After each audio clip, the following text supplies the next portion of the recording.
Hey there, quirky people! I am your host, Anna, and today we'll be looking at the massive roster of Fast 10 to predict who will die in the upcoming outing. 2023 is a great year for action movies, as we'll get both Mission Impossible 7 and Fast 10. They will act as the penultimate installments in their respective franchises.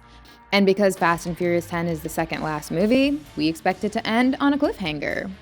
Avengers Infinity War was the penultimate crossover event of the Infinity Saga, and look how it ended. Half of the universe perished, and there were some permanent character deaths too. That's how the movie added weight to its story and made people care a bit more. Similarly, I believe that Fast 10 also needs to make people care about it so they get excited about the finale. And with so many characters to juggle, I think that at least one member of Dom's family should die here. The stakes must feel real because, until now, Dom's family is whole. Only Vince and Elena have truly died for good. Han got killed, but was magically brought back.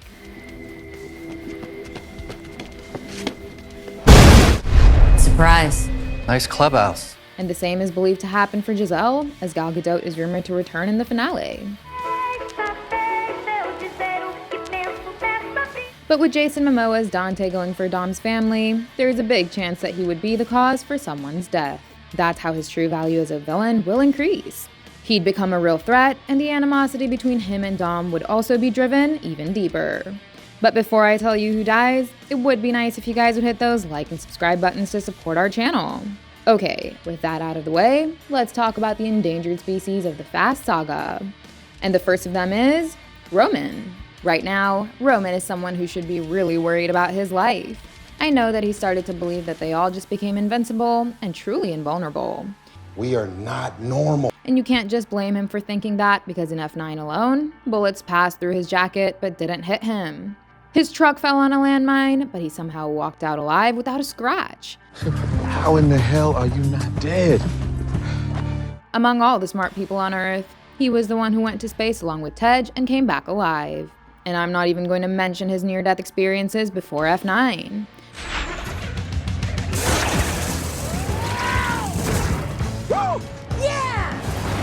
But I think he may have used up all of his luck. Yes, he is the biggest jokester of the franchise, but he is also the most expendable one too. Number 11, ass. With his demise, the stakes would seem real enough. People will feel sad, but the Fast family would still be able to continue without much damage for one last outing. So, his likeliness to die is much higher than any other character. And on the death meter, I'd give him a solid 70%. But since he is the most killable one, the movie might subvert our expectations and kill either Tej or Ramsey. Tej is the fixer. He is the tech guy and the biggest brains of his team. Meanwhile, Ramsey is a master hacker. Both of them are irreplaceable, as what they do cannot be done by anyone else. I think Cypher just rebooted that sub to slave its command system. What the hell is he talking about? In layman's terms, she just carjacked a submarine. So losing either of them would be a big blow to the team. And that's what may be the need of the hour to disrupt things enough for Fast 11. Among the two, if Ramsey dies, her death will be mourned, but the team could still survive without Tej. However, his death would come as a shock and add more weight. It will certainly be much bigger than Ramsey's demise. So, on the likeliness to die in Fast 10 meter, I'd give Ramsey a 55% chance of dying, and Tej would get a strong 60%. But moving on to the others, the next candidate is Deckard Shaw. Killing Shaw off would be crazy. It would come as the biggest shock to the fans. And just for the shock value, I am ready to entertain the idea of his demise in Fast 10 and give him a 25% chance of dying. You still know how to drive? What do you think? Because if he goes down, then Dante will come off as the greatest villain of the franchise. And you can't deny the fact that Shaw is a heavy hitter and that could save him.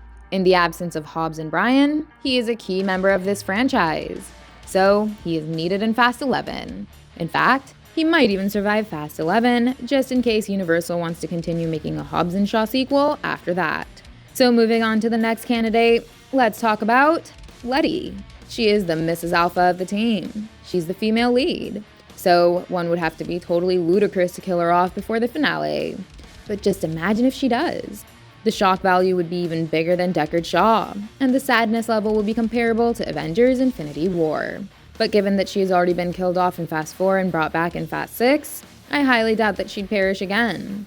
So I'd only give her 10% on the likeliness to die in Fast 10 meter. She'd always be a crucial member of this franchise, and when Dom goes down in Fast 11, she would be needed as a parental figure for young Brian. And that brings me to Dominic Toretto. He obviously gets a 0% on the death meter because he is the main lead. He cannot die before the finale, as that's when he might make a sacrifice that saves the whole world. That is when he'd get his Tony Stark level exit from the franchise. Moving on to the next one, we've got Jacob. John Cena's Jacob Toretto made his debut only recently. He is actually a strong contender to continue the franchise after Dom goes out in Fast 11. So I'd give him a 2% on the death meter. The next person to talk about in the Fast family is Mia.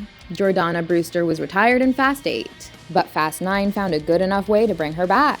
So I don't believe that Fast 10 would kill her off, because that would just send Dom in a frenzy. He'd go even crazier with rage than he would if Letty were to die. And Mia's death would also drive Brian out of hiding, which is just not possible. So I'd give her a 0% on the death meter as well. Next up, we've got Han. Well, he has already had a huge death scene in Tokyo Drift.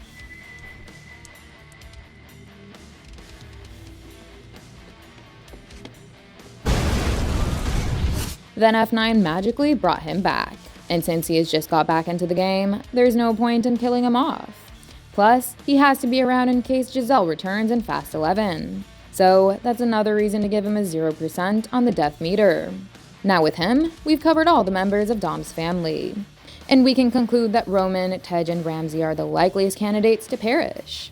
But there's also a chance that nobody would go down from Dom's family, and the only one who dies from the good guys is Mr. Nobody. That's because everyone else deserves a shot to appear in the finale. But talking about the villains, I'd say that there's a 50-50 chance for either Cypher or Dante to go down. Never accept death when suffering is owed. Charlize Theron's Cypher is making her third appearance. Even though she has been a resourceful villain, one would say that we've seen enough of her. So maybe third time's the charm for her character to go out. Or it's possible that she'd be saved for the finale, and the only one who goes down is Jason Momoa's Dante. He's a menacing villain that has gone after Dom's son. So Dom just can't forgive him for that. It'd be crazy if he does, but let's see what happens. I'd love it if both Cypher and Dante continue into Fast 11 and team up with another boss villain. And I strongly believe that one member of Dom's family must be killed. What do you guys think? Let us know your picks in the comments. And once again, don't forget to hit those like and subscribe buttons if you enjoyed our analysis. Goodbye, and I'll see you in the next one.